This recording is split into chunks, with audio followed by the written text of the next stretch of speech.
Hey, Mike, Yeah. how do they build one of these things anyway? Oh, I'll show you.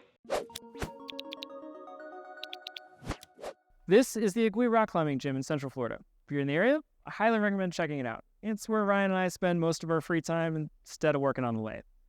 This thing was a real passion project for us, so we're excited to get started. Now, starting a project like this can be really tricky. Making sure what's in your head is roughly what's in the customer's head is way harder than it sounds. So before I do any real engineering, I use a program like Blender to work out some ideas. This makes the back and forth between the customer much faster, and it frees you from getting too far down the engineering rabbit hole to easily make changes.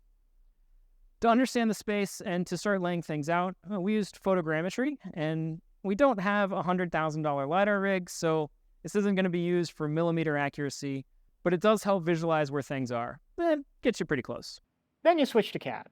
We model as much as we can without completely losing our minds. This is always kind of a balancing act, keeping in mind that your measurements are totally not going to meet with reality. This will become super important later on when you have to improvise a little bit. We use this model to do some finite element analysis and iterate a little bit further on the design. This can take a very long time, and it's not meant to be an absolute source of truth, but just to make sure that what you're building is extremely overbuilt for all the stresses that it's actually going to see. So anyway, there's a ton more that we could say about all of this, but I think you guys probably want to get into the build, so let's go explore the fourth state of matter.